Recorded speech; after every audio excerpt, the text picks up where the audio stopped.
Okay, we're back. All right, we're back for now. So sorry for the interruption. So I will pick up. I will start talking about release 33 again. Again, so I think overall it was a great release. It was our first release after Persistence. We added a lot of content.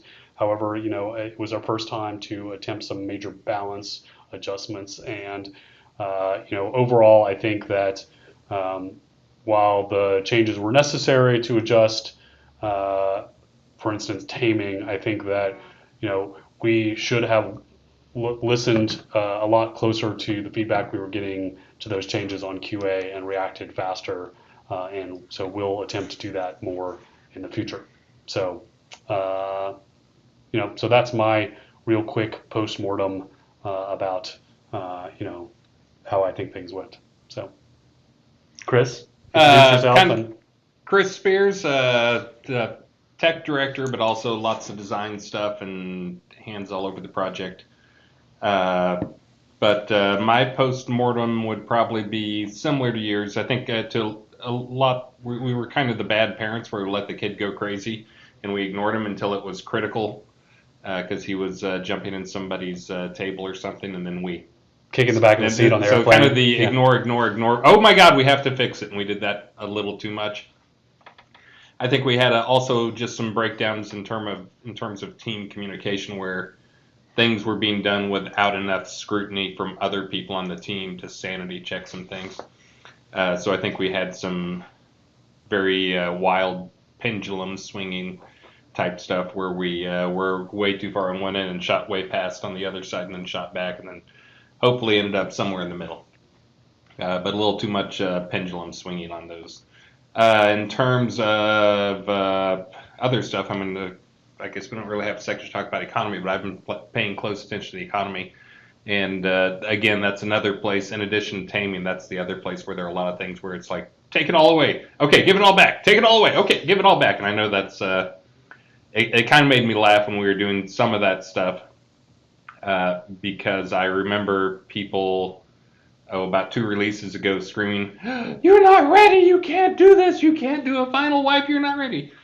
We knew that, but this is kind of what we were expecting. I think there's a lot of people out there who thinking that we thought everything was final and perfect and balanced and all this type of stuff. We thought it was balanced enough so that the world would not explode, the economy would not be destroyed, no massive exploits existed. So anyways, I think we were on target with that, and the economy right now we're continuing to examine. I think we're going to put out a release on what we think on the economy here shortly. But it's getting there. It's improving, and I guess as expected, it mirrors the actual economy in America in a lot of ways with the problem of the 1%ers. But anyways, Richard? Overall, very good release. Hey, look, I can unmute this time, so that's always a plus as well. Thank you all very much for your continued support of the project. Richard Gary at Lord British here.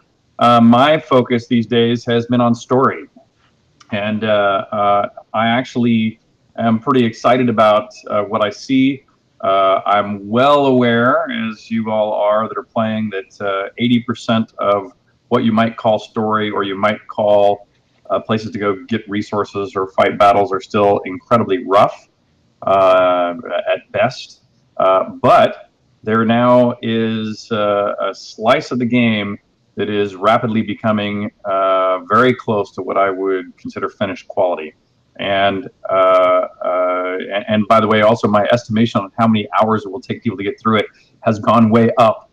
When we first scoped doing a focus on truth and love and courage, I thought we might only have somewhere between 40 and 100 hours of gameplay, and just based on my own powering through it repeatedly, I'm now convinced we have much more content than that, which is good for the people who love to play through a story, bad for the amount of time it's taking us to play test it through. So, but if you start particularly on the love side of the storyline, we're already a good way through polishing that, and we'll be starting to focus on the beginning sections of the truth and courage. lines here. Also, I hope you're happy with it as much as I know I am. Go ahead. All right. So, do you want to give out a prize before we jump? Should we do some prizing before we jump into some questions? Yeah, we got some store credits. We've got a bunch of items. What do we got, Lum, first? Well, first we have my voice, which you should warn people about. So And- Lum has been quite ill this week, and so is Fire Lotus. Both have been, despite their vast distances apart. You know, Fire Lotus lives in Alaska and Lum here in Texas, but they assure me that somehow they have not communicated this dread disease amongst each other. I think it's karaoke. We're both innocent, I swear. Whatever. Their spouses should not be alarmed. I'm assured. So that's why they have these sexy voices. So so sexy. So Lum. We're so in tune with each other on story that it's like we're connected on this deep level. Yes. It's a molecular bond. It's maybe covalent. Anyway, enough geek jokes. You guys want prizes, so let's get out some prizes. First prize is $10 in store credit, which goes to Rob Clegg. And the second prize is a Crown of the Obsidian for all your Kodo needs, which goes to Bayard. And the third prize is a black and chrome ornate aeronaut outfit so that you can fulfill all your piloting fantasies in game, or at least dress up to that. And Artemis wins that one, Aartiemis. Wow. So Nice. that's the prizes for this guy. Woo! 10 Kodos, Congrats, not one. guys. Wow, 3. We got a bunch more. Oh yes, Chris is correct. 10 Kodos, not one. Yes. All right. Let's so let's just jump right in and start answering questions. So the first one comes from Kaffian, who asks, you advertise for Razer products. Yes, so Razer is a hardware partner of ours because Min Lang Tang is a huge Ultima fan, and also threatens Richard periodically for PvP death. So the question from Kaffian says, is using their software macros tended allowed? The key word there is attended. So if you're using macros attended, it is honestly, it's one of those things that's impossible for us to tell. Unattended is not allowed. Attended is allowed. Again, have we published an official policy on that type of stuff, on botting and those Botting type and of things? macros? Yeah, we have. I think we have an official policy Yeah. that's published. Section. Again, it kind of depends on what you're doing, but as long as it is attended, it's generally okay. There's not that much you can do that really gives you an in-game advantage through macros. Yeah. All right. On Razer stuff. There's other things that can do macros well attended. But anyways. Next. Yeah. So, yeah, I mean, our position is, it, as long as it's not incredibly disruptive to the game or the economy or other players' experiences, but if it passes over that threshold, Baron Drokus wants to know, when will we begin creating the Duke Pledge custom heads? When we announce that we will begin creating them. I'm going to answer each of the schedule when will we questions individually, but I'm going to give you guys a general answer for all of them, but I'm going to answer all of them individually, which is the way we do our schedules is the following. So we have our monthly releases, and once a quarter we release a quarterly roadmap, which is a 3 releases schedule for the next quarter. So that'll show, and we have the next. So right now we are working on release 34, which is the last release for Q3, the third quarter of the year, which means that I'm about to show you guys the schedule for the fourth quarter. And that comes out right at the end of Q3. So you guys can expect at the end of this month, you'll get an update for the fourth quarter. And in the fourth quarter, you'll see what is going to come out in release 35, release 36, and release 37. And so the general answer to all of these questions of when will be, some of them will happen in the fourth quarter. Now, when exactly, I don't have an exact answer yet because honestly, I have not built the Q4 schedule. So I can't tell you it's going to be, November or December or January or whenever, because beyond that quarterly schedule, we don't build our schedule past that because one, we firmly, we're a very agile studio, which means we don't believe in building detailed schedules beyond a quarter because everything changes and no plan survives contact with the enemy. And two, providing any kind of details beyond that, knowing that those things will change is just going to be, setting everyone up for disappointment, including ourselves. So the answer to when will we be creating the detailed answer to this is we hope to start sometime in the fourth quarter. So right now we have a backlog of character tasks that need to be completed first, including we want to create the next big task for the character team. So we're still finishing some polish on the hairstyles. We have some holiday content we need to create. We have some telethon content we need to finish. And then we need to do some polish work on our existing creatures. And then one other additional task we need to do is we are going to go through each of the major cities in the game and create costumes for each so 4 costumes for each of those cities, a guard outfit, a royal outfit, a merchant outfit, and a citizen outfit. That's going to be the next major task that Fletcher is going to work after he finishes some holiday and telethon content. And once we complete those, all those things I outlined is when we'll start working on the Duke custom heads. So, we plan to have those complete in time for commercial launch.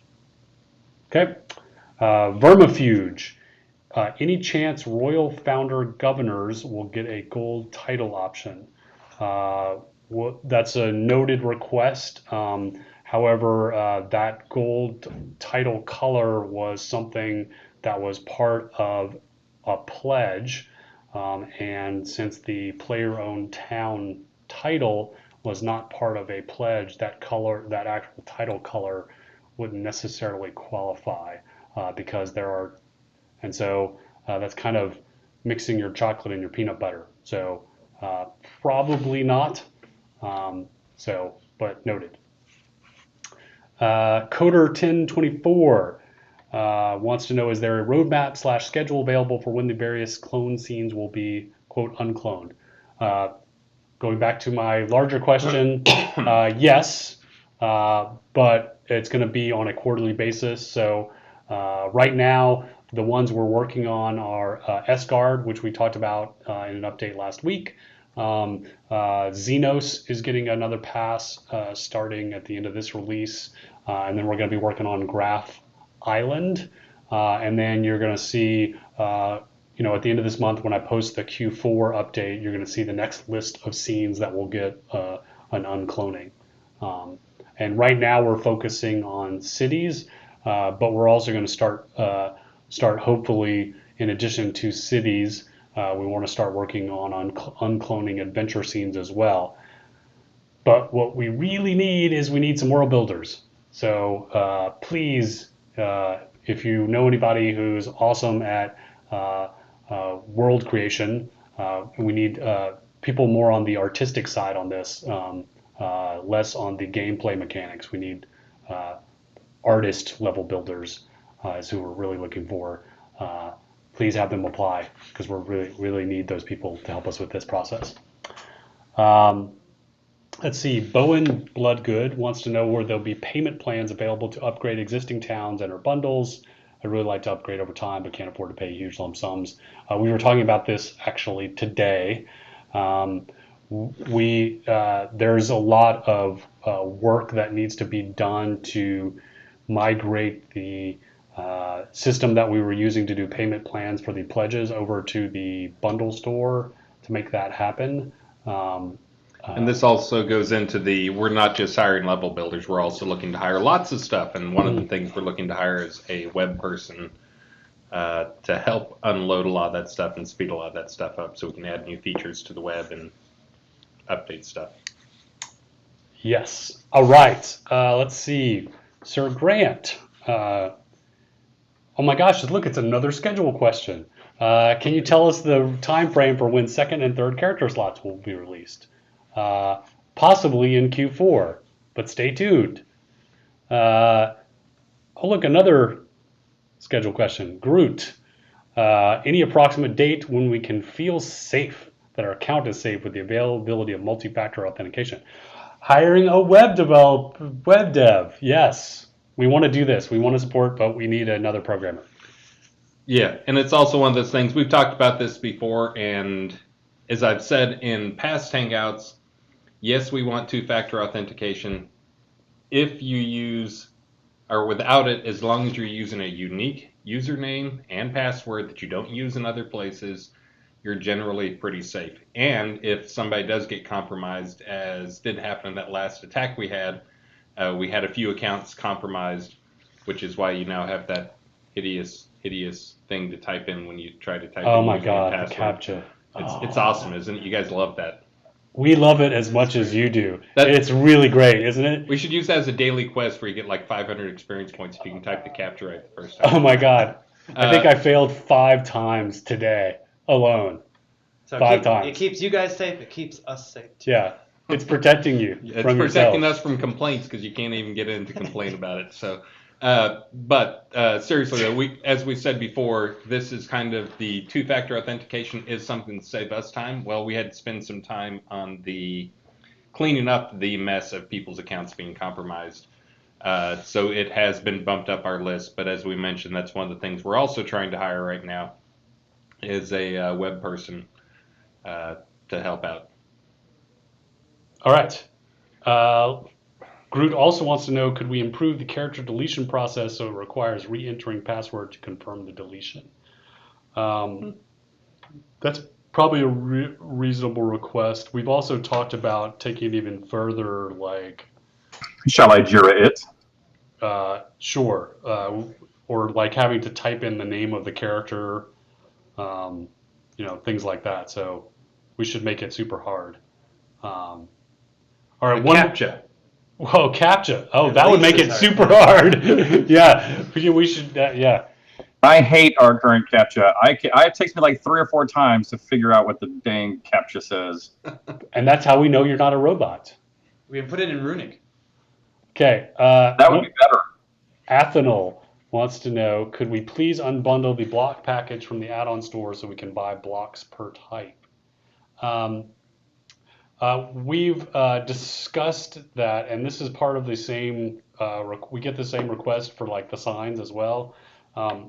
The real challenge here is just bandwidth, and it's like our amount of, like getting stuff in the add-on store and building the offers in the game, because getting stuff in the game and getting stuff on the store, it's like a multi-step process, and for every one of those is like basically a unique data. It's 2 unique data entries, and so every time we add one of those things, it's just more work, and so it's just bandwidth, and now you can go in the game and you can craft those pieces. Now they're a different color, so I think that's probably, your answer is going to be like, well, it's not the same color. And believe me, I'd love, for the funding of the project, it would be good to do that for you, but it really is just a bandwidth thing. But I mean, it's on our backlog, along with the signs thing. It's just bandwidth. So. And Star and I haven't talked about this before, but what about, I know we've put a few items in game that sell for Kodos in game that are kind of premium, nice items. I think we have some like custom artwork Oh, stuff. yeah, that's Because that's actually much quicker for us to add in stuff as Kodos on vendors. yeah, And because with- then we don't have to do the offer package. Yeah, you don't and have we to do the have offer package or and the it's- add-on store entry. doesn't bog down the database and lots of other advantages. So Oh, that's that's actually a good idea.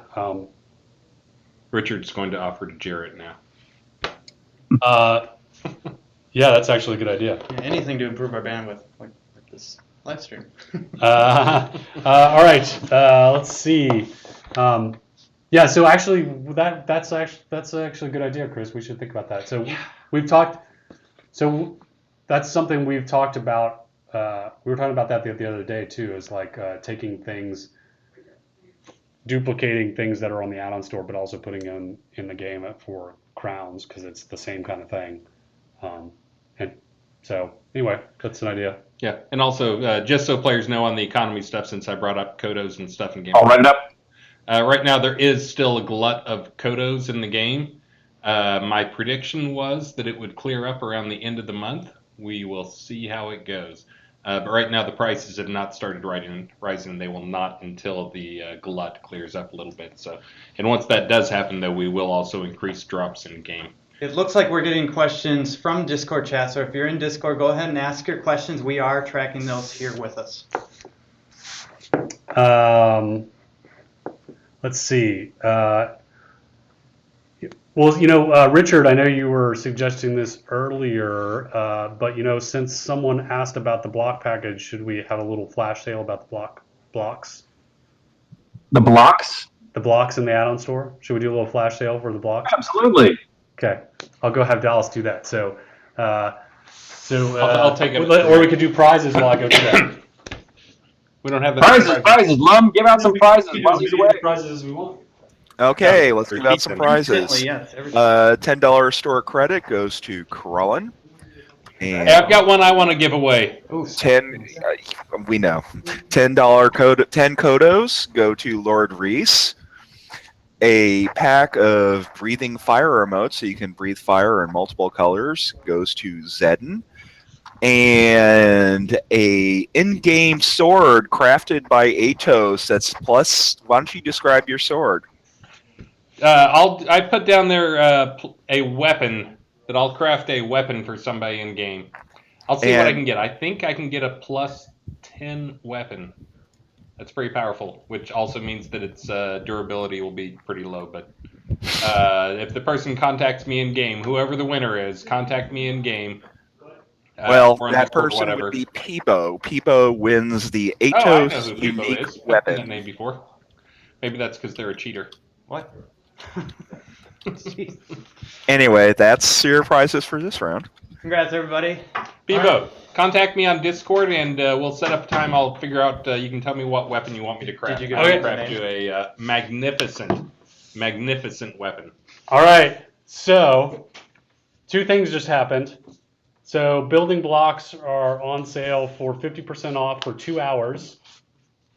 And I want to see amazing things built with them. And at Richard's request, he asked that the blood reliquaries go on sale. So they are also on sale, 25% off for the next 2 hours. Woohoo! Okay. All right.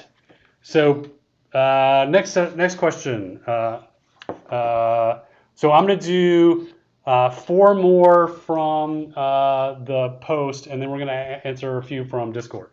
So Postulio wants to know, and then we should make some time to talk about economy. I think we should do that. Okay. Yeah. Because we're going to do a post later, and I want to do a preview of that post.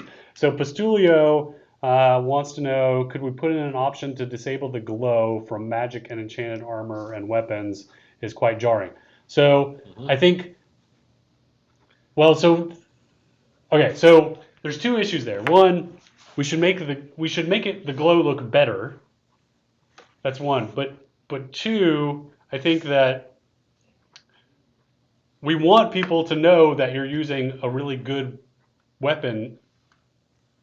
Again, like especially in PvP, like we want people to know that you have really good gear. And so giving you the option to disable it would be, Well, but the option to disable would probably be only local to you. The other problem I've oh, seen is maybe so.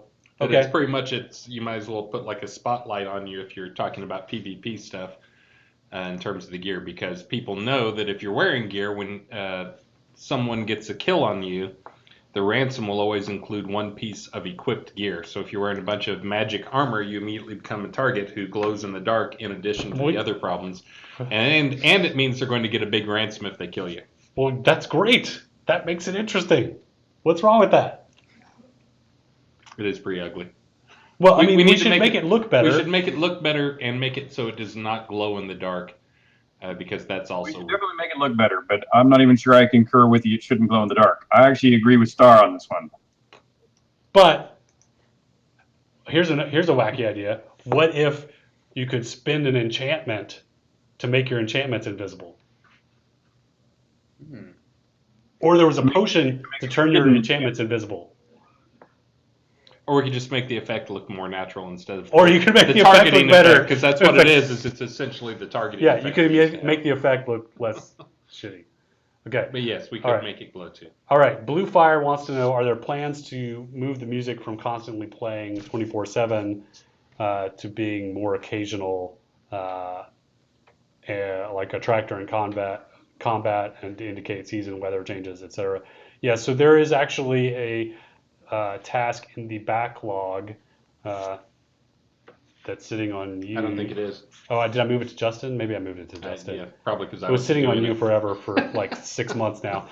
There's a music stack tech that Leo, our sound designer, asked for a while back that will allow him to do this, to inject things like stop music entirely and resume the music track. We just don't have that piece of tech right now, and or do context switches on the fly.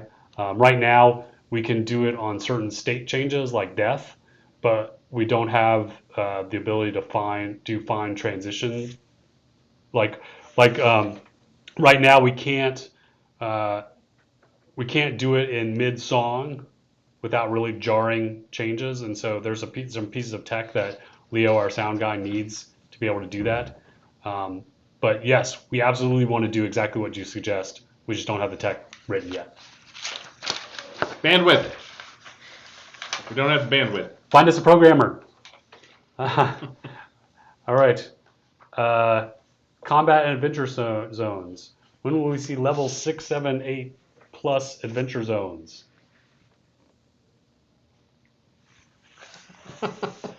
As always, I blame Star for these things because we do have some plans for these things, but he controls the priority on things, so we can technically blame him for everything. You can blame me for everything. That is true. Literally everything can be blamed.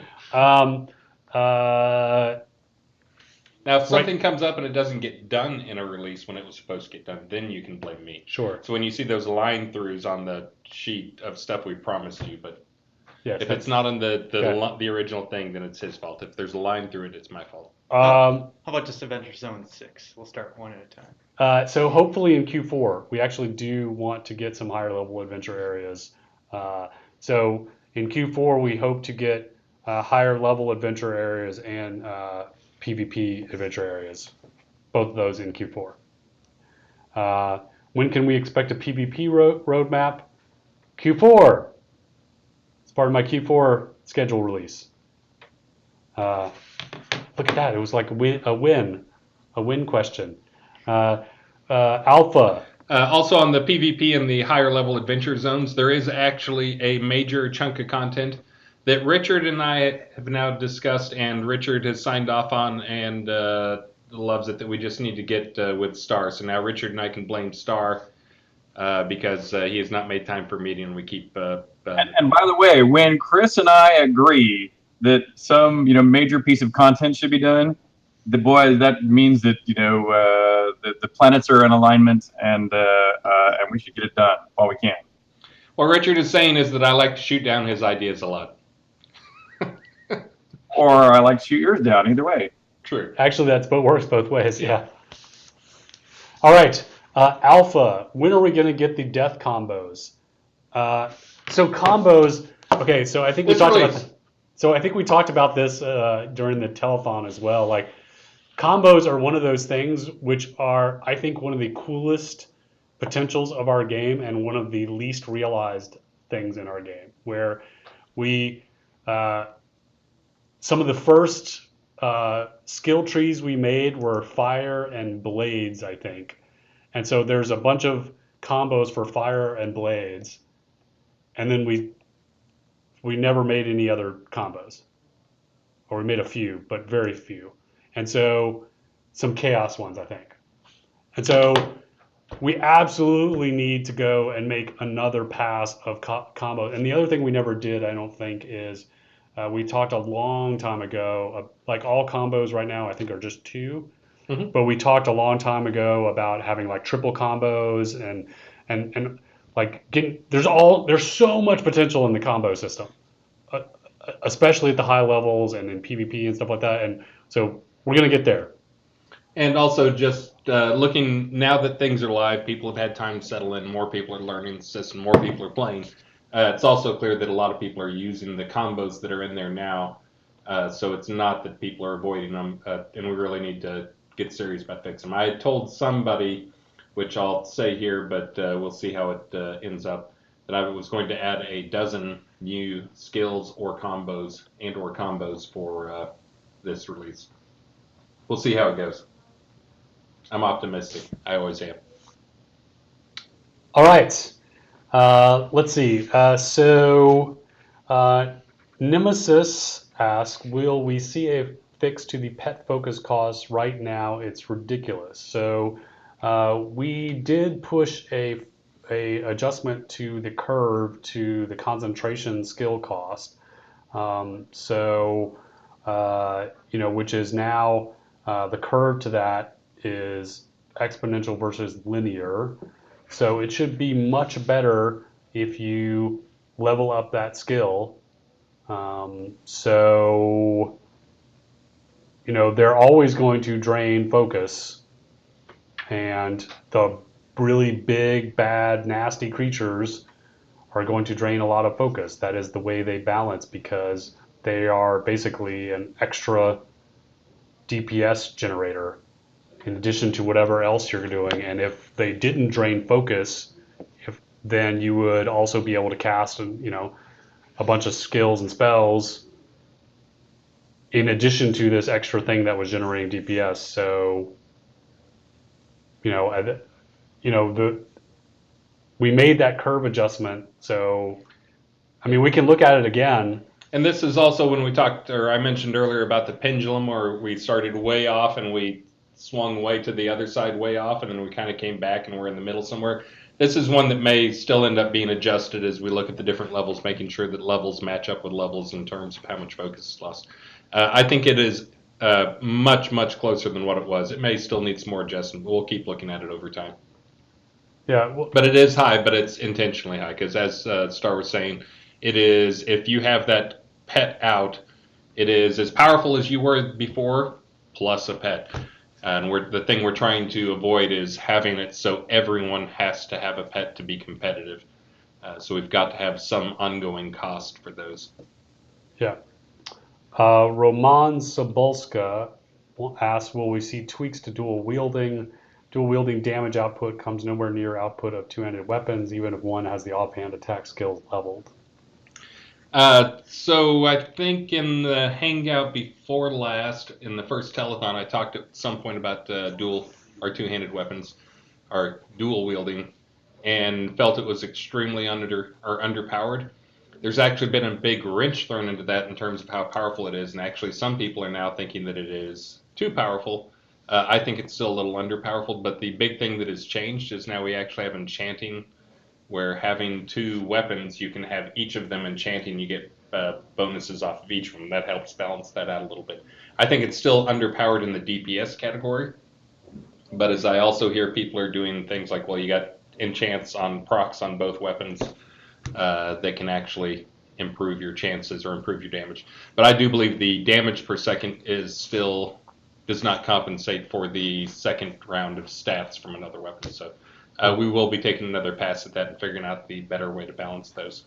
Yeah, and there was also there was a player suggestion which we haven't talked through or thought through a lot, but which was the idea of dual wielding counting as the equipped weapon and letting you have multiple weapon skills available at once. So right now we only count your main hand as the equipped weapon. So like if you have a sword in your main hand, you can only use blade skills, right? So if you have a bludgeon in your offhand, we don't let you use bludgeon skills. But weirdly we let you use shields skills if you have a shield in your offhand. So why don't we let you use bludgeon skills if you have a bludgeon in your offhand? Or why don't we let you use polearm skills if you have a spear in your offhand?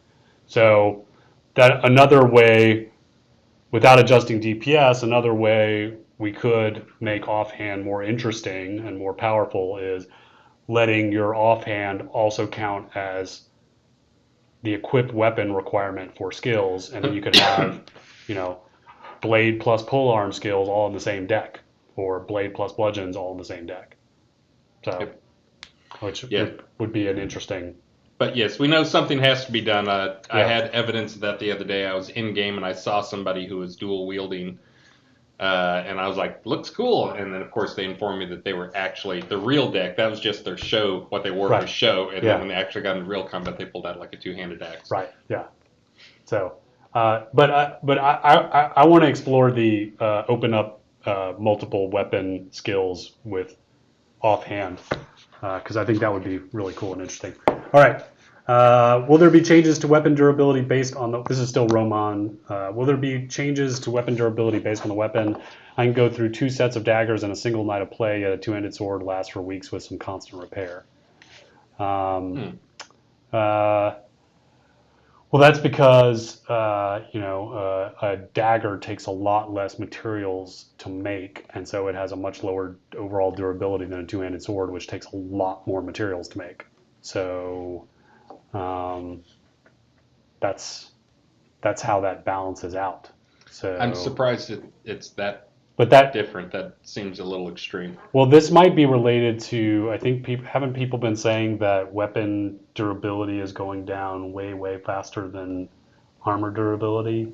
Well, that part is true, and that's one of those things we need to balance out so that Yeah, so kind of getting the same. We don't want you to have to make. but two the fact transfer that this weapons. is so disparate Yeah. seems weird. Yeah, I would not have expected that. So if that's not reported as a bug, it should be, and we should look at it. Okay, prize. Should we do a prize? More prizes, yes. We've got Kodos store credits. We already gave away, Lum, correct me if I'm wrong here, but a black and chrome ornament aeronaut outfit? Was that That's the right, but we're about to give away another one. A second Sweet. one. Ooh, okay. Yes. So the first is the $10 store credit winner, who is Aurelius.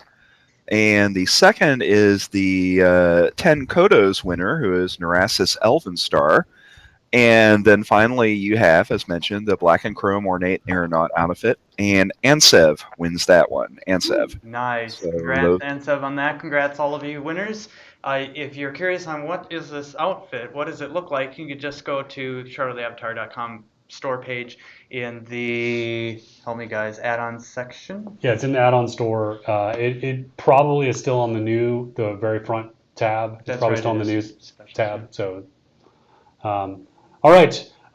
So before we jump into questions, I'm about to make a post on the forums about economy adjustments we're going to make. And so I briefly just wanted to talk about that because it's kind of related to the R33 postmortem, because we've been looking at a lot of our metrics and a lot of the data related to the economy. And, and we've been also looking, and so that's a kind of, whenever we look at data, there's 2 kinds of data. There's objective data and subjective data. And the objective data is all the metrics we gather about, like, here's like every single player playing the game, and here's how much gold they have. Here's how much gold they're earning. Here's all their different levels. Here's all the skills they're using. And there's a bunch of subjective data. And subjective data is what you're saying on the forums. So for instance, a lot of you are saying we are really poor. You're saying I am building a bunch of decks that have no reagents in them because I cannot afford to buy reagents, or there are not enough reagents for me to gather to have enough reagents in my deck. And like in that particular case, well, wow, that's on one hand, that's kind of cool that we have a cool deck building system and skill system that lets you build reagent-free decks, which everyone should have a reagent-free deck for like going out and doing your low-level hunting just to gather materials. That's cool, flexible system, but that's bad if that's the only deck you're using right now. But then objective data, tells us that wow, the top 10% of the player population owns 90% of the gold in the game. Yeah. I just drew up something behind you. This is something I've drawn before. It's probably hard to see. But we kind of had this concept where there's a big pool of gold. It's all the liquid assets in the game that players could spend that they have, carrying on them or in the banks or whatever. And we carefully monitor what goes into that and what comes out of it. And looking at that metric, everything looks healthy. We have the right amount of gold in the economy. We have the right amount of gold coming into the economy now. With a few tweaks, we have the right amount of gold going out of the economy.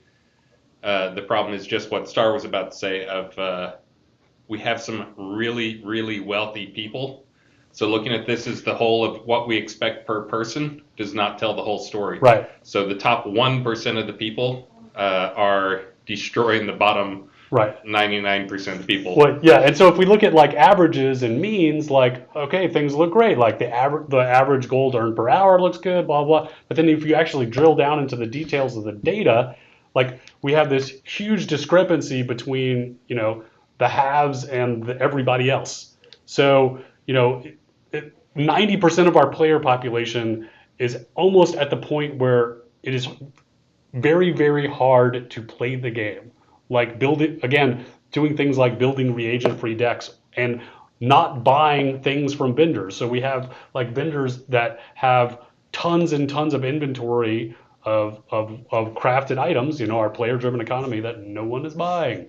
And again, I hear all the cries out there of like, we told you all this stuff. Okay, I'm sorry, We're working on it. We're working on it. Okay, so this one's not as easy to solve as just controlling the inputs and outputs on things. And so, the easy answer was like, well, let's just turn up all the resources and make more gold in the system. Well, the problem with that is that all that would do is just move the curve up, because right now the curve is like it's a big hill with all the people at the top, this tiny people at the 10% at the top, and everybody else down at the bottom. And all we do by turning up the resources of the gold is we just move that hill up, and you'd still have this huge discrepancy of people at the top and everybody else at the bottom, and you'd have inflation, and you wouldn't address this discrepancy at all.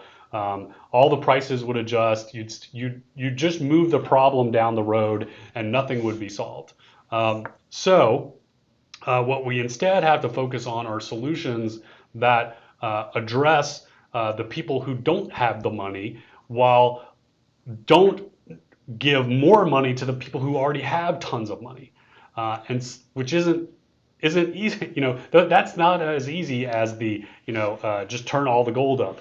And so we're gonna make a few changes. It's gonna take us a while, but hopefully some of them will show up as early as release 34. But they include things like your daily confession to the Oracle. This is it's our answer to the daily quest. So if you go and talk to the Oracle and talk to her about how you're doing on your paths of truth, love, and courage, then she'll give you 500 gold. And you just have to be accurate about how you're doing. May I comment on that? Yeah. Yeah. So I'm always interested to find out what people feel about the Oracle herself, as to whether she is a force of good or a force of evil, or a force of something in between, or out to her own ways. But one way to make sure that you experience that is to encourage you to go back and visit her often. so you can develop a relationship with her, and also to reward you for being honest and sincere with her about your knowledge of and willingness to share about how you are doing in the game or what you are doing in the game, the kinds of behaviors that are honest or otherwise, or compassionate or otherwise, or courageous or otherwise, that you might be dealing with in the game. So anyway, I think it's both a great way to help balance the economy, as well as will hopefully pull many of you deeper into the embracing arms of our wonderful Oracle. I think a better way to frame it, what I was using in my write-up is your answers to her have to be accurate. Correct. Not necessarily honest, accurate. No, you are correct. Accurate as to understanding how you're acting. How you are acting. Accurate is the correct representation of the relationship the Oracle expects from you. Yes. And so, and the numbers we're setting for these are our best guesses right now, but 500 gold for that. That's your daily quest. Your daily confession to the Oracle. We're also going to make it so Novians really don't trust Outlanders very much, and so they kind of want to know where Novians are at any given time. So so as you go around and explore the towns, each time you go to a town crier for the first time, you'll get if you go and register with the Outlander tracking program at each town crier, that will earn you a certain amount. I think we're gonna make it maybe 100 gold. So that will get you 100 gold for each town you go to, and there's a lot of towns because this is gonna include every town crier. So then the other thing we're gonna do. We all know when there's a huge influx of foreign people coming into your society, you need them all to register. Dirty earthly immigrants invading beautiful Novia. And these are in the NPC towns, not the player-owned town criers. Why not the player-owned town criers? We'll talk offline about that, but there's some reasons. Okay. All right. And then additionally, we're going through all the quests in the game, including all the story quests, and we're going through them, and anywhere looking at their rewards, and anywhere that they weren't any quests that are not repeatable.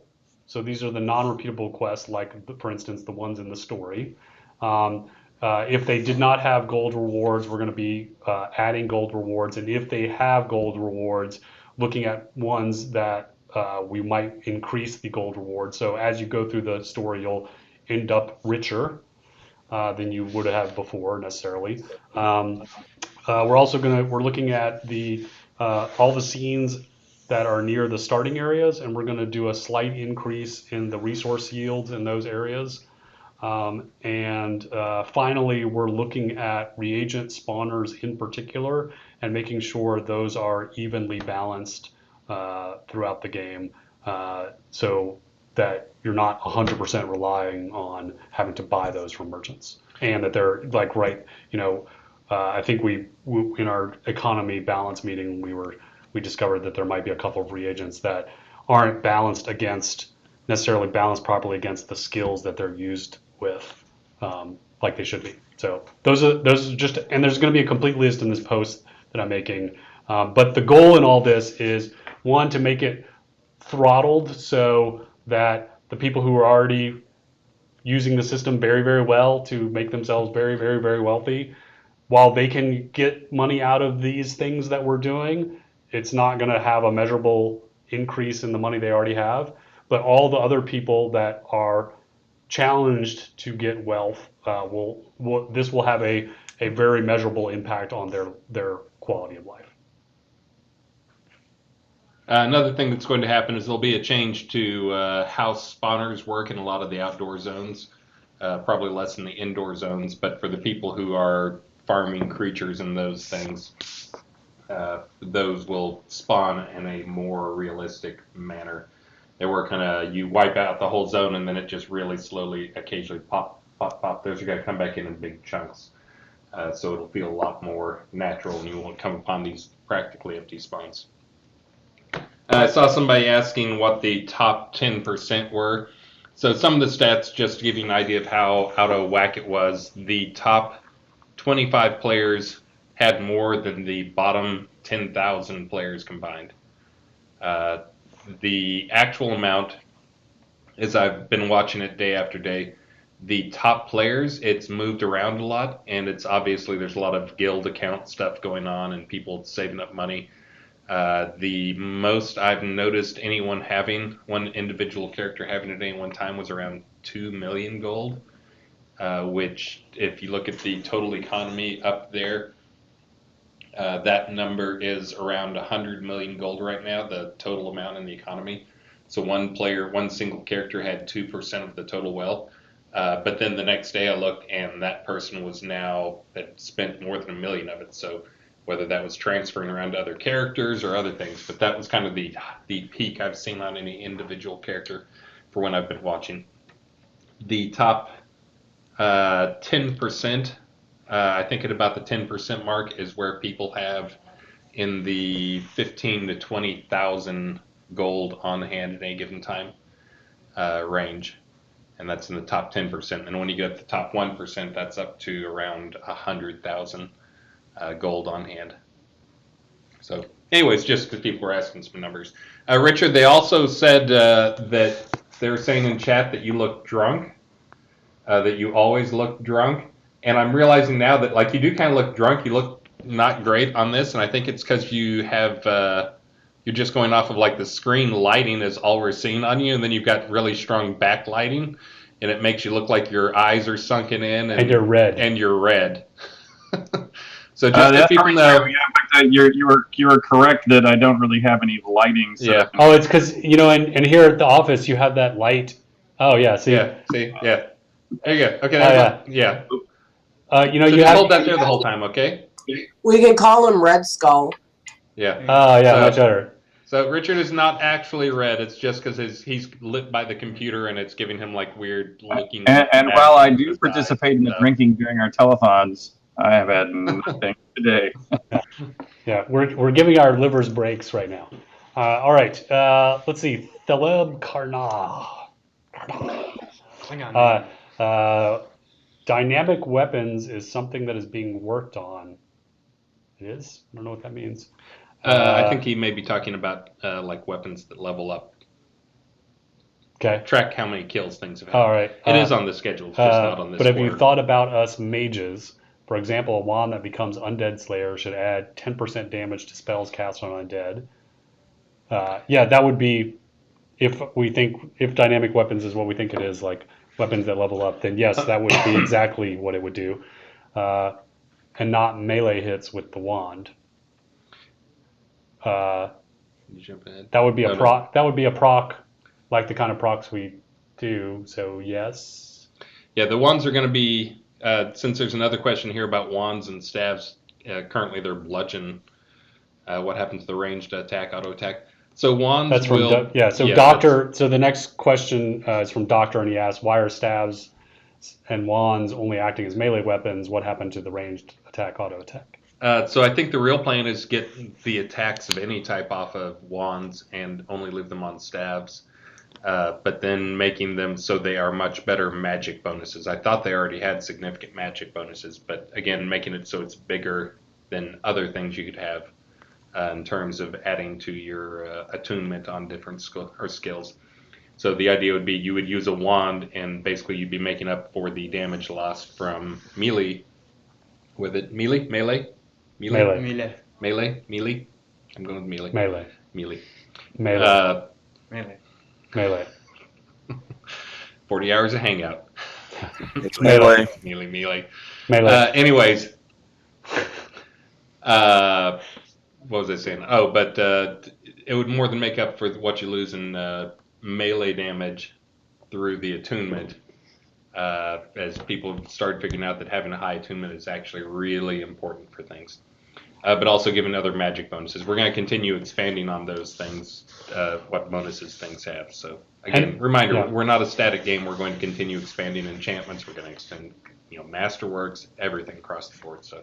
And the reason, and to answer that second half of that question of why did we take ranged attack off of wands and staves is because the way you balance something like a bow is there's ammo, right? So the way we balance that ranged attack is there's ammo that you use up, and so with you having a ranged attack on a staff or a wand, we had basically a little fireball on it.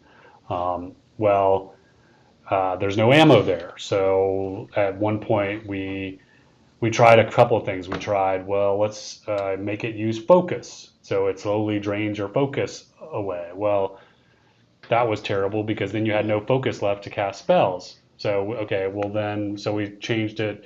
So let's just make the damage so low that it's balanced that way. Well, then there's no point in having it if the damage is so low. Then there's no. So there was no way to really balance that against other ranged attacks. So without ammo. So that's why we took it off. All right. Although I presume you're still open to rethinking it. We will continue to evaluate and balance it, but no, Yeah. it has not received a good balance pass right just yet. Yeah, we're still not happy with where it ended up.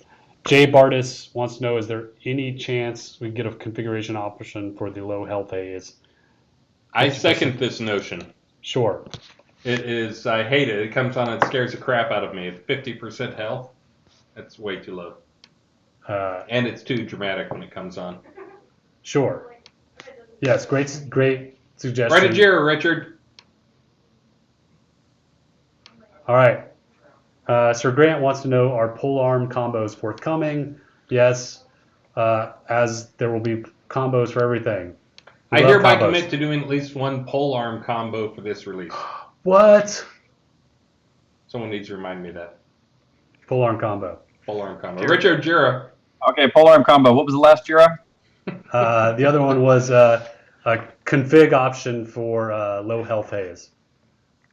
You can put those both on me. Config option for low health. Just put haze. Yeah, and give them to me. I know. Oh, this is good. This is rich. This is you see, Richard's like, what is this low health haze you guys are talking about? Oh, right. Because he's never seen it. Because he's never seen it. Cheater. Yes, I have. I've seen the red glow that comes in the side. Yeah, there you go. All right. Doctor wants to know, do you think there will ever be a possibility to create a tree for punching? I mean, unarmed attacks. I think that's a great idea. We've probably not for episode 1, but we have talked about having a martial arts / unarmed tree. Browncoat Jason, Richard would love to hear this one. The words of power were announced. When will we see them added to spells in the game? Yes, I am very glad to hear that one. This is yet another one of the long litany of early design issues that I've been arguing with Star to get pushed back to the front. I've already done a bunch of JIRA work on it just before this hangout to make sure that everybody knew exactly what those words should be, that it was all assigned properly, to make sure all the data was correctly, and I bumped it up in priority 1 to try to get it in sooner than later. But we'll see if Star lets it survive or not. It should be easy, low-hanging fruit. It's just some words. And wasn't the task number like 13,000? Yeah, so it's from years ago. So just so players understand, that means that 20,000 things were considered more important than this task up to this point. And 20,000, because we're on in the 30,000s for our task. And by the way, just so that all of you out there will know the push that I've been now making of late. In fact, I sent to Star right as this hangout started. I was drafting it just before the hangout. Sent it in the first 5 minutes or first 2 minutes of the hangout to Star. Was sort of my ongoing argument for some of the foundational things that I really believe made the Ultima series great. The moments in Ultima 4, the moments in Ultima 7, and a lot of things from Ultima Online that we need to deliver on really well. And many of them are now past their point of being easier. They're becoming retrofitting to make them work easily. Some of them are which is they were pushed away because they didn't used to have dependencies, but now to go correct some of these, they're beginning to get some backwards dependencies that will be demanded of them. So now is the time to get them in. So yes, this one fits that same category of easy to get in. Let's get it in. It gets us back to some of the foundational reality crafting that I want to make sure you all feel in the game. All right.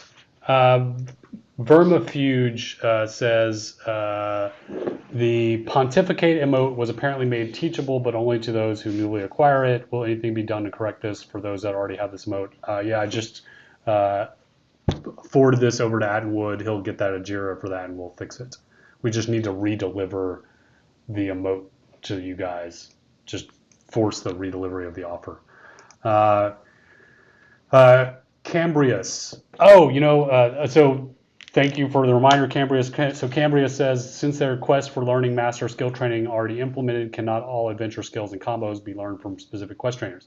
So I forgot to mention this as part of the economy balance. We are actually right now. We have the concept of like learning, the top tier skill in any given tree. Like in the case of Magic, like learning, like summon an elemental. You go on a quest to learn that, but that's basically the only time we ever use that feature. And so one of the things we're going to do is we're going to have those earlier in the skill trees. So like for instance, in the Blade school to learn Rend, you'll have a quest along with a gold reward. Again, getting gold earlier for younger players. So you'll have a little quest or an action that you'll do for the trainer. So and you'll get a gold reward for that. I don't think we're not going to go as far as making a quest for literally every skill. That would be actually punishing, not rewarding. But we're going to do it for some signature skills earlier in the tree. Probably one at each. We have tiers, so there's like a tier 1 skill, tier 2, tier 3, tier 4. So we'll probably at most do one from each tier. Signature ones for that school, like Rend for Blade, as an example. I think I was picking like Blinding Shot for the next one for ranged as another example. Rapid shot. Well, that's tier 3. I was picking a tier 2. But yes, so the concept definitely in there. Thank you for the reminder. I'm going to make sure I add that to my post because I forgot to include that in my post and in the description earlier I made about the economy. Combrius also asks, does the player have to know skill combos from the start, or is it better or more fun for the player to discover them from experimentation? So right now all combos are listed. Yeah. That was one of those things that I've mentioned before that somebody on the team added without asking if we wanted it or not. And we haven't removed it just because effort was put into putting it in there. But I honestly don't like having it known from the start, and I'd rather have players. I mean, honestly, most players will probably end up going to a wiki and looking it up to do it the first time. Then we can show it to them after they've done it once. But there are a lot of players who enjoy the I'm going to find something. It also lets us do things like we can add combos and, hey, did you find it? Because until you find it, you may be the first guy to find it.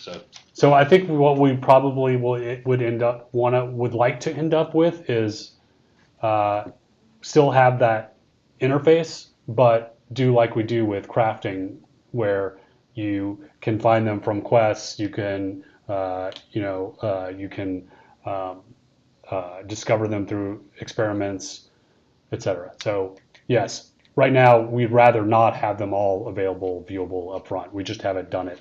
But we should get that in Jira, because I don't think we ever got it in Jira. Blackfire 1, what kind of spell combos can we look forward to? Lots and gazillions of them. So I've got a list of over 200 combos that were created before.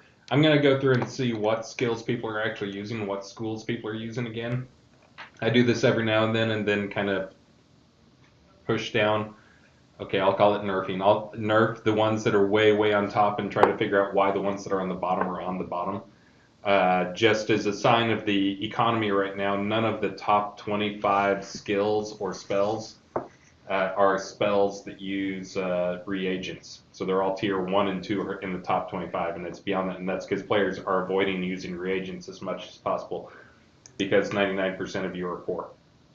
It's really more like 90% of you are poor, not 99%. That's still a pretty large percentage. But anyways, I will go and take a look and see where we need some love and see what needs manipulating based on, again, looking at usage that players, trying to factor in that low-level players don't always use what they want to use. They use what they start with. So. All right, so we should do another prize, and then I want to answer some questions from Discord.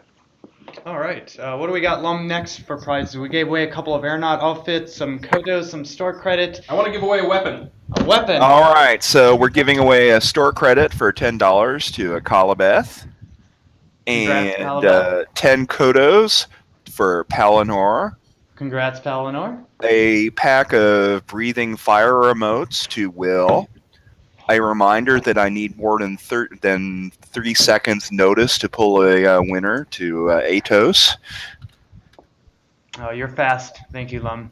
and a winner of a unique weapon crafted by someone who needs to know to give me more than 3 seconds notice is Caladan. Caladan is seek Atos out in game and Contact get me whatever on weapon he can make you. Discord, and I will get you set up. Spelled ATOS, right? Yes. Congrats, everybody. We'll be giving away, we have a few more left in this postmortem, so stay tuned. All right, now I'm jumping into some questions from Discord and Twitch. Lord Grease wants to know, will there ever be add-on store expert crafting stations? Right now, those were either, and will continue to be for the foreseeable future, pledge or bundle or reward. So we do not plan currently to sell those a la carte. So if you would like those, you need to buy a bundle. That is how. So. Although there's a very small chance that something similar will be offered in game soon, that Stars heard nothing about. Right. Okay. Which is why I bring it up in front of the audience of 800 people or however many are watching this. I'm sure it's not. Which locks it in. All right. Gemini wants to know, is the ship from Arteris to Hidden Vale being reintroduced? No, that was only temporary until Brittany was built, and the real ship to Hidden Vale, because Hidden Vale's in the north. As soon as Brittany was built, we put the actual real boat in, and it's outlined in the cloth map. So. Nope, not coming back. Twitch question from the Vooch. Are we going to do anything to increase the amount of gold? I know a few people are getting frustrated. I think we had a very long answer to that earlier in the stream about economy. And I'm going to be posting about that, which will be linked in the weekly update. Renee, when can we expect the summon skeleton to have more than one very slow attack and better response time to threats? Also, there's a similar question from Ether Bunny. Mage summon effectiveness. Will this be explained, implemented, made better? I can has good summon. Ooh. Actually, I guess that's big eyes. Yeah, that's big eyes. That's big eyes and a. And you said it wrong. It should be I can has good summon. Oh. You didn't put enough inflection in there. I can has good summon. There you go. I can has cheeseburger. All right. So we do understand the big issue here is that the innates related to improving the power of your summoned creatures in the mage schools just aren't effective enough, and so we just haven't had time to go look at those. But we know it needs love, and we'll get there. Maybe Pet people. Some kind of sucked on it. First couple of releases. Q4 we hope to get it made better. Headquake. Can we expect to see faction PvP coming to the game? It's kind of like a I haven't realm answered that. thing. I don't want to talk about it on air. Okay. No comment. We'll be talking more about PvP Yes. next release. Ether Bunny, are weapon shields, etc., supposed to be taking that much durability loss? Yeah, there's something going on with what things held in your hand taking durability hits greater than armor. We know there's a problem there. I've not looked into that, and I will look into that to make sure the math is what I expect it to be. Headquake, when can we expect housing and POT to be finished and more focus being put on other features of the game? Interesting reaction and optic there. Just for reference on amount of resources being spent on that, we are a 33-person team. At any given time, there are maybe 3 resources total being spent on housing and player-owned towns, at most. Sometimes less than that. So while it may appear that now it happens to be a very visible one because those are things that go in the store and that players are building stuff with. And we just had a housing selection, lot selection sequence and things like that. It actually is a very, very small percentage of our team that is working on it at any given time. 3 people at most out of 33. Yeah, I think it's come up in stand-up notes that there's someone you may see a note about Bob the Builder. Yeah. There's literally one person who has built all but one house in the game, and that's not the only thing he works on either. He also works on other stuff.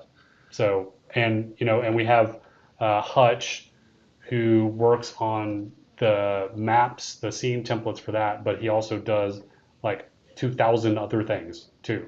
So he does all the sky work in the game. He does a bunch of the trees and stuff in the game, which have nothing to do aren't specific to Don's. I mean, he's our art lead, so he manages the entire art team. So, so he's not even a full-time resource working on housing. So I get how there's some optics associated with this, but this is not the focus of our team by any stretch of the imagination. And it also, to keep in mind, that is a large point of monetization, which helps us keep the team large working on the other stuff. So, I mean, really, if you look at it realistically by numbers, the housing is a very positive impact on the development of the project in terms of content that players want. Yeah. Yeah, it keeps the lights on. Yeah. So the lights largely. that you can see our faces with right now are what gives you the game that you're playing right now. So Richard doesn't have these lights though, which is Richard is missing those lights, but the rest of us with these lights, that's how it works. Yeah, we don't have the mood lighting. Yeah, so that housing pays for all the stuff you're playing with. All right, let's see. Hardcore Oakstein asks if we have any comments on the perceived small size of scenes and the overland while traveling. Any comments at all? So there performance. So our choice we made really early on was making sure that scenes could perform, and also it is the second is bandwidth. So we are a small team, and so our ability to build, the bigger a scene is, the longer it takes to polish it and make it look awesome. And so by keeping the scenes at a reasonable size, it takes less time to polish them and make them look beautiful. It also takes us less time to tune and balance them from a gameplay perspective. So that's part of it. Additionally, we can get more scenes of greater variety by keeping their size of a certain kind. So those are a lot of. So those are my comments. You want me to comment too? Sure. Yeah, I mean, all the stuff Star just said. It also helps us roll out, bite-sized chunks of content more quickly to you guys. So it's one of those things, would you rather have an eighth as many zones that are twice as far across, because that's about what it would work out to. It's not even linear expansion in terms of time. We probably will experiment with larger scenes at some point. Of course, there's future episodes, and what we will do for those has not been set. We will definitely continue to experiment with things, though. We've had some memory problems. We continue to have some memory problems, although machines, technology are fortunately catching up with us. We've had some performance problems that this also helps address, keeping the scene smaller, but those are also falling by the wayside. Hopefully we will be on getting a very large performance bump this next release, not like 2% or a frame per second, but 30% or more performance boost in our bad scenes. So as the restrictions start to fall away, we will consider these larger scenes. But right now it makes the most sense to continue doing the size scenes we're doing, which are about around a kilometer square. Well, 30 or 40%, that's pretty good. That's a significant percentage. Yeah, no, that's what I mean. I think it'll be. And if we just take even longer to make the game, Moore's law will make everybody's machine catch up to our demands. That's exactly right. We just got to keep developing slower. Yeah, we just got to take longer. Yeah, great. It's perfect. All right, I'm going to skip back to questions from the original post. Blackfire1 wants to know, will health potions get multiple tiers Yes. of various strengths? Absolutely. Oh. And they will be more meaningful. Oh, okay. I found something new out. Okay, let's see. Juicy or Juzzy wants to know, will there be improvements in feeling valuable with reaching 70s, 80s in a skill, and of course a GM? I tweaked that question slightly to make it clear. Maybe it's not clear enough, but that question, the original question, thank you, Juzzle. I think it is actually, Juzzle. The question was basically expressing as players gain skills, it becomes, in some cases, it feels like, well, geez, it was valuable in the beginning for the first few dozen, 30, 40, 50 as they ranked up. And then, well, now it's tapering off, and they want to know, how do we keep that excitement going as they reach those very, higher skill levels? Well, okay, so that's a challenge because you can have it's this sort of cake and eat it too problem, right? Because you can have, there's basically two advancement curves you can have, or there's two methods of advancement. You can have linear advancement or you can have exponential advancement.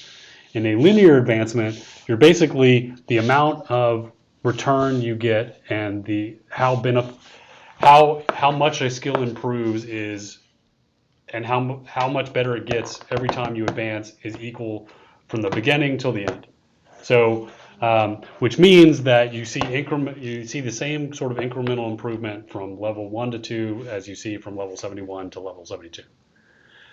Or which we are moving towards, and which what we had to do with the taming.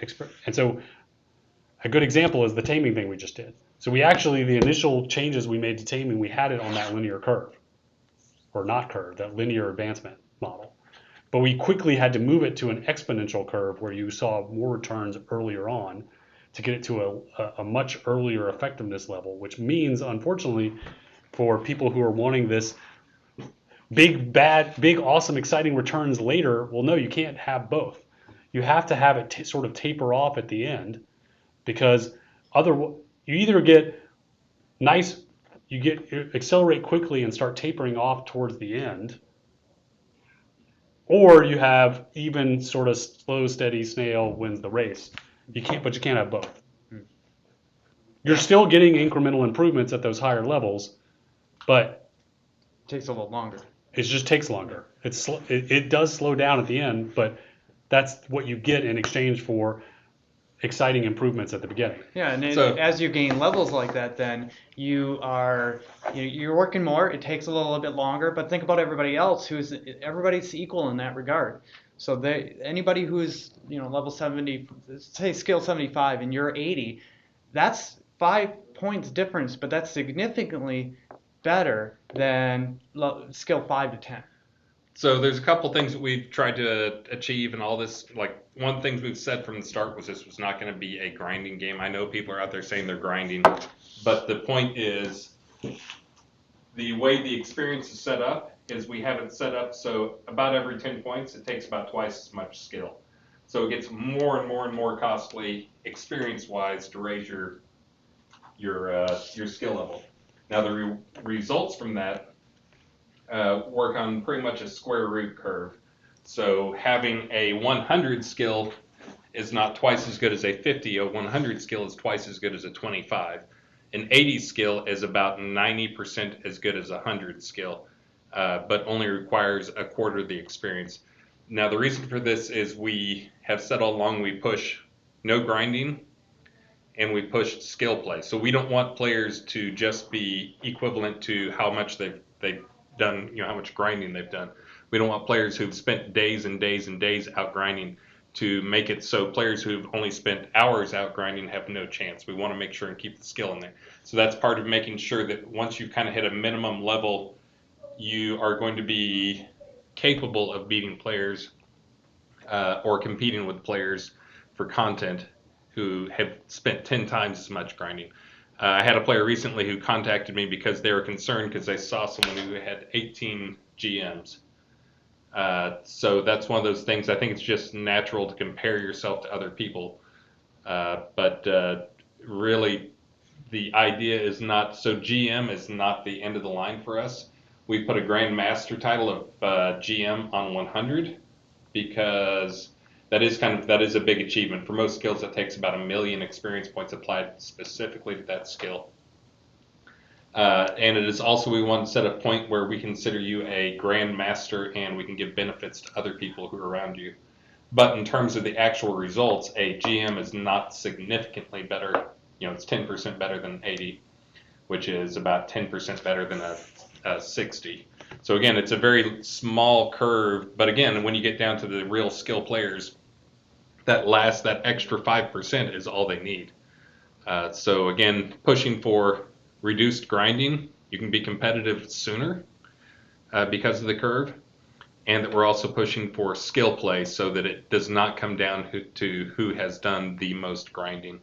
We want new players to be able to jump in the game and compete with players who've been in the game for a year. So we're always looking at, no matter what skills level you're at and how it compares to other players, you always are at a place that's beneficial. You have opportunities to take advantage of whatever skill level you're at in the game. It's not just 85 is a void. There's nothing absolutely special about it beyond 80. Yeah. And that's a much bigger talk that we've talked about in the past, but as you continue to level, 100 is not the cap. I think some people don't realize that. They just assumed Ultimate Online cap 100. It goes all the way to 200, so doesn't it? It'll go to 200, but I could turn it up past that. But 200 is, theoretically it could be achieved. It can't actually be achieved. There's no way because decay, which is when we've talked about this in the past, the way Ultimate Online did is they basically said you can have X skills, and once they get to 100, basically here's how many points you can spend total on your skills, and after that you just can't. All you're doing is bouncing against. So the maximum. So for people who are just getting started in the game, what is the absolute max right now? There is no absolute max. I mean, 200 is where right now I have the math stops at 200, but you really, as you get higher, like I said, about every 10 points it does a little more than double. It's about 110% more experience for every 10 points of skill. And then, as people know, there's a very small decay amount that gets subtracted from skills currently when you die. So basically, you can continue pushing that higher and higher and higher, getting like a little, a couple of percent better than somebody else. But then that means that when you die, you're going to have that much more penalty that you're going to lose on those. So you kind of get to a point where you can keep a certain number of skills at a certain level, but you're not going to be able to push everything to GM.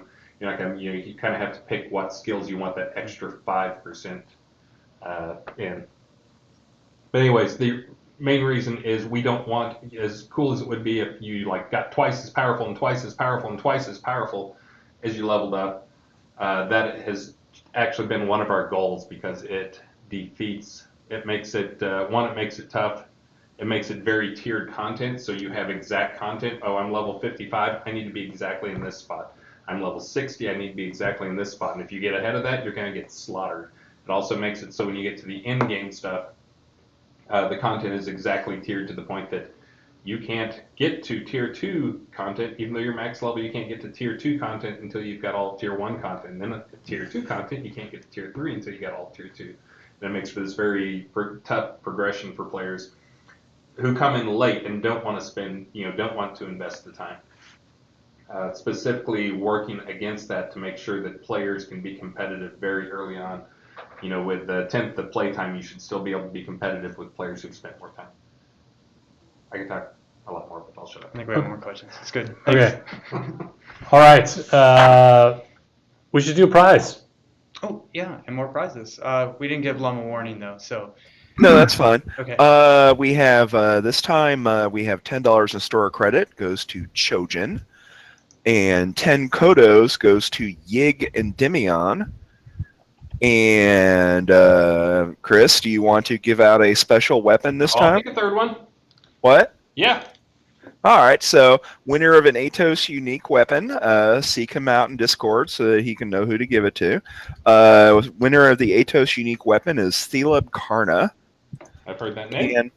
And finally, we're going to give away this time a 4-pack of Prosperity gathering tools, I believe is what they are. Yep. And the winner of that is Rand. Rand wins the 4-pack of Prosperity. And by the way, I have another window open into the live game, and I have crafted a whole bunch of weapons myself too. And if you give me a number between 1 and 15, I am going to pick somebody random on 15 pages of my friends that are in the game right now and just blindly point at one, and then I'm going to go zone to that person and give them one of my magic swords. What? Whoa. Crazy town. All right. Baclav. Well, Richard, your number is 11. Thank you very much. The number 11. I'll say who that is in just a moment. All right. Vaclav asks, would we please publish an official chart of the amount of XP needed to level each No. skill? Okay. All right. There you go. Answer. Just so people know, I'm actually the one who pushes to not enable the min-maxers out there by giving all the numbers on things. I will occasionally tell formulas on stuff just so people understand things better, but really experience is one of those things. I get so many questions on what can I do to maximize my experience gain? What can I do to maximize? How should I spend my experience? I want to make sure, my pool, is it best to optimize? I prefer the idea of players just play and quit worrying about the min-maxing so much. I know you won't stop, but as I mentioned in the previous section, that extra 10% of experience you might be getting or think you're gaining is not going to make that much difference in the long run. Just play, have fun. Or grind, whatever, Yeah. I don't care. Good luck with that. Yeah, I know. All right.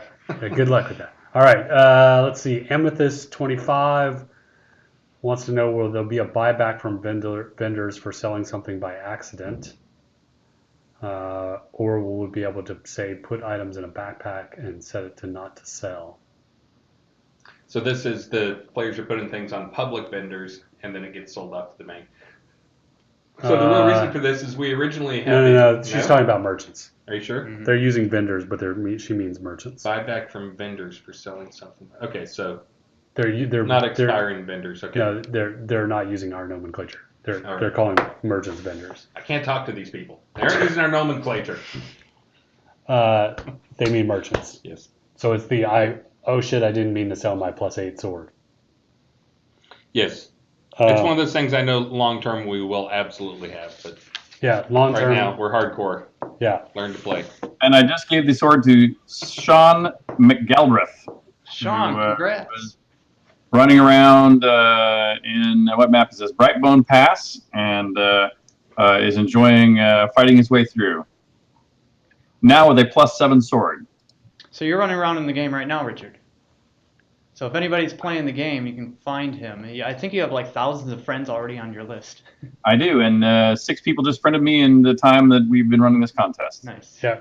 Just so everyone knows, Richard has been our extreme use case for our friends system He broke it. to see if it works.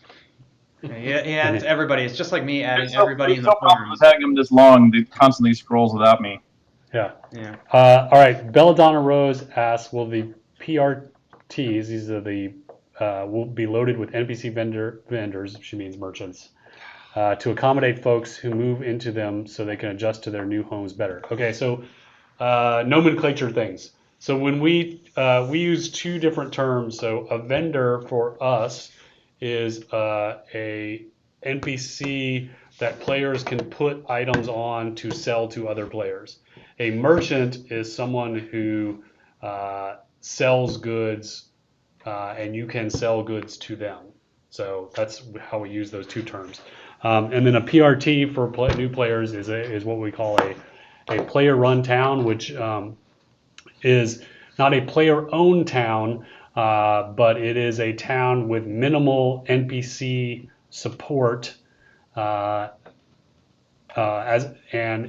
versus like an NPC town that has like story NPCs, lots of merchants in it, public vendors that players can put things on, large crafting pavilions with lots of crafting stations. And so Belladonna is asking, can we beef up the NPC infrastructure in those towns? And the short answer is we don't currently plan on that, because the idea is that players would fill in that gap with their own services. And if we put more NPC merchants in there, we'd actually be competing with players. So the idea is that players would provide those services, because player-run towns are meant to be a equivalent of player-owned towns, except the fact that you don't have to wait for permission from a player to move into it. So we don't actually want to compete with other players in those seats. So we put a minimal number of player-run NPC services like a bank and some basic merchants, but we purposely didn't put a lot of NPC merchants in there. So the answer is no. Sorry. I want to take a question here because I think there's some bugs associated with I meant to look into today, but Okay. I've been nonstop meeting. Someone mentioned, are you going to fix the wolf hats? Which is actually, I'm not entirely sure. There's two different things going on with the wolf hats and bear hats. And by the way, if you hear me say wolf and it sounds like I'm like enunciating or something on, it's because for the first 45 years of my life, I said woof. And then people would say woof, like a dog? I was like, no, woof, like the... Say wolf 5 times fast. Woof, woof, woof, woof, woof, yeah. So anyway, so that's why I do that now.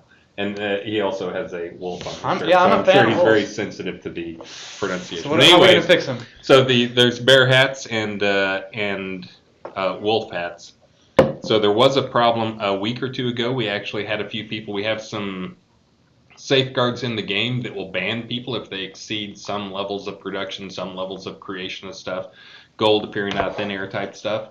And those two different things were actually triggering some safeguards that we have on, because of course we don't have a CS team that's on in the middle of the night to watch all this stuff.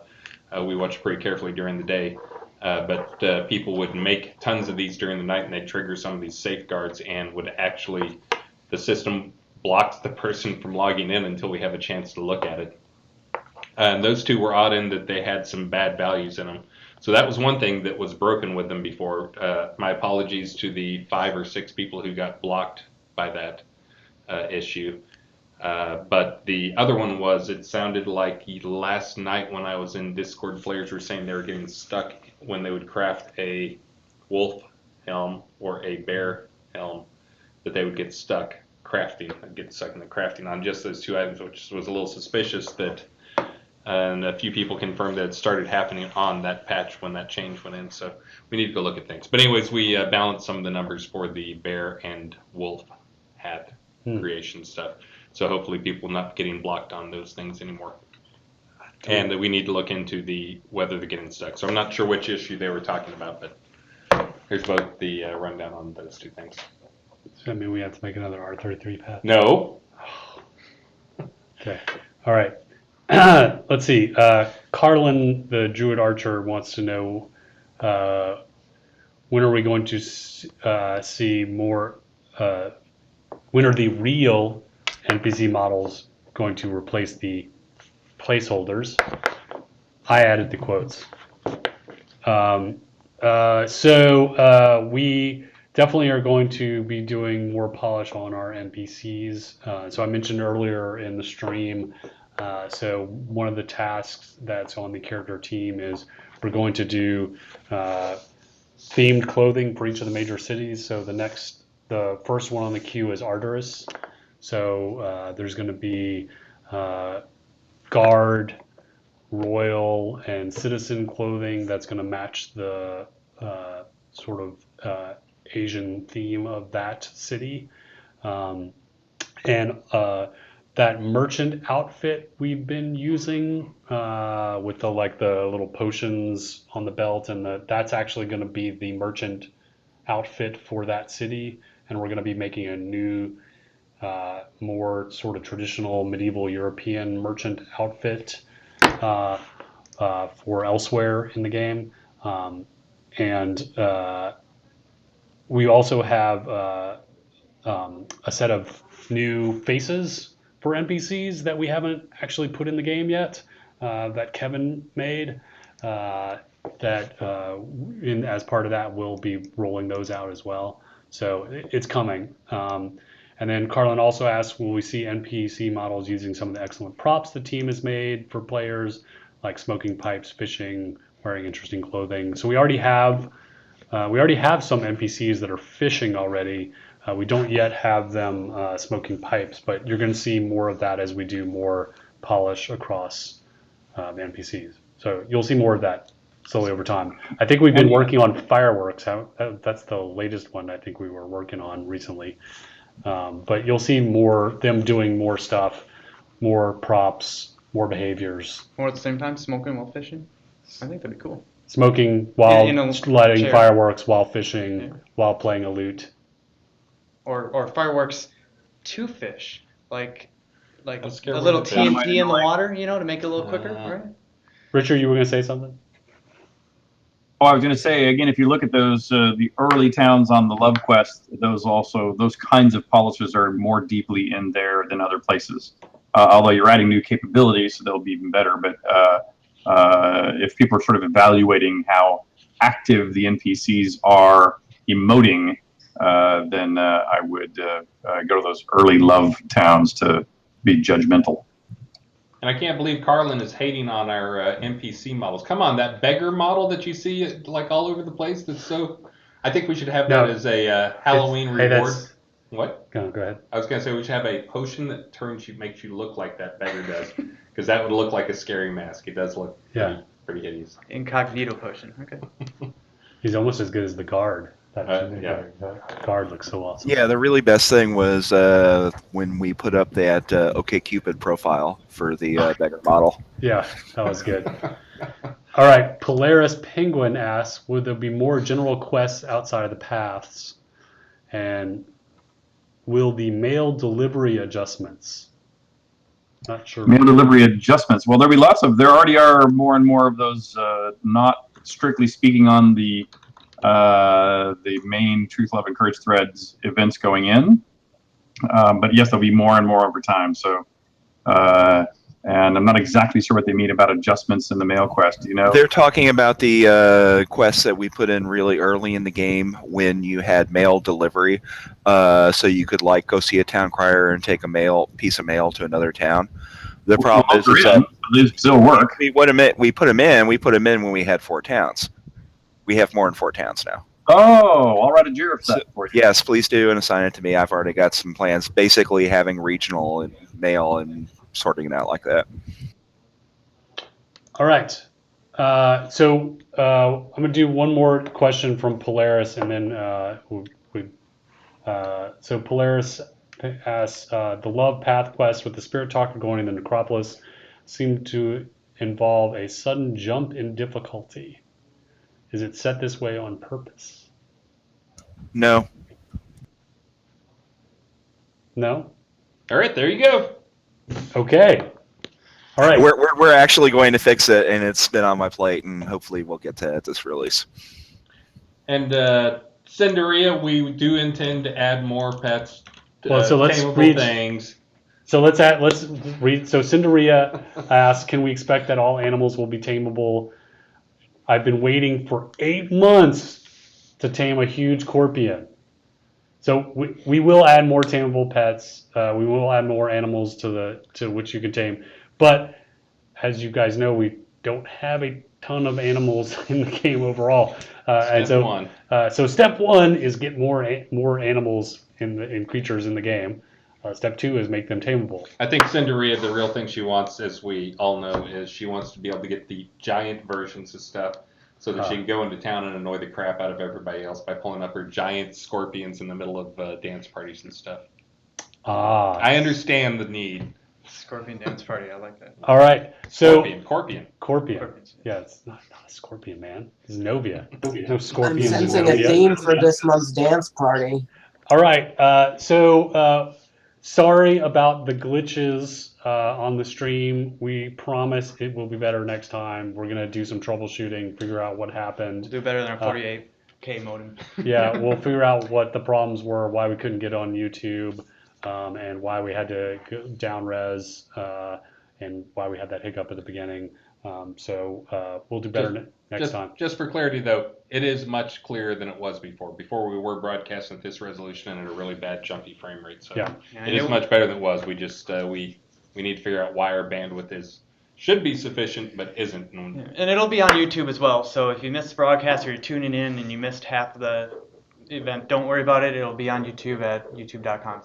So I know there are a ton of questions that did not get answered. So I've got a Google Doc with all the ones that were posted before and a bunch of ones that were done in chat. So I got to work on the weekly update right after this. But I will try and do a post in the forums and try and answer as many as I can. If not tonight, maybe sometime this weekend. I'm going to start with the goodbyes and the thank yous. So you guys are awesome, and you gals and all of you in the community are an amazing, amazing group. Again, I say this every time, I've never worked with a community like this before. We are a crowdfunded project. The only way this game exists is through your incredible generosity, not just monetary, but your time giving us feedback, time asking questions like these, and not just easy ones, but hard ones too. So thank you very much for your support. Thank you for your patience. We're not done yet. We are persistent, but that doesn't mean that we're done making the game. That doesn't mean we're done changing things. That doesn't mean we're not done balancing and making things better. And thank you for supporting us. Thank you for being patient with us. And thank you for generating so much content in the game for yourselves as well. Yeah, absolutely. And the second what Star said is, yes, we are persistent, but we by no means think that we're done. For those, I know there's some people who are freaking out that there was a glitch, there was a bug, an exploit, and they missed it and somebody else got it. Don't worry about it. It's all going to even out over the next year. Month from now, you won't even know the difference between those, what somebody who got the exploit versus you didn't. So we are continuing to work on things. We are continuing to add features. As I mentioned, I'm going to be adding a bunch of skills on the community thing. Just another reminder of what a great community we had. I think was it PC Gamer just ran ran a big article on our music stuff. I think he mostly talked about Holt, who is amazing, and probably the reason the music in the game turned out so great with his just because he was organized on things, but just also a shout out to all the other people who helped on that stuff, including Ember, who I think didn't get mentioned in the article at all, and did quite a few songs and a few of the other people in there. Created music specifically for our game. So we have bands, we have people creating music, doing all sorts of things in the game. And as the community manager, that's what I find really special about this community that I've not seen in any other community, is how much they create for each other. And that's what's so special. And we see this all the time in the forums. We have the community events section of the forums, which for the weekly update, we'll update to let you guys know what's happening in the community in the game for special events that you guys are driving. And if there's anything that you want us to share on social, on Twitter, or just recognize, we're watching the forums, we're watching socials, ping that, send that to us. Let me know. PM me. I'm Barrick in the forums. Just send me a PM and say, hey, we're doing this cool thing. Can you put it on Twitter? Absolutely glad to do that for you guys. I see someone in the forum Thank you saying, for me as well. tell them to So, turn archive broadcast videos on. It's on. Okay. Thank you and goodbye from me as well. Next time I'll have a light so I don't look quite as angry or drunk or crazy or whatever it might be. But enjoyed having this hangout with all of you, and look forward to continuing to present you with fun entertainment. And thank you for the support to do it.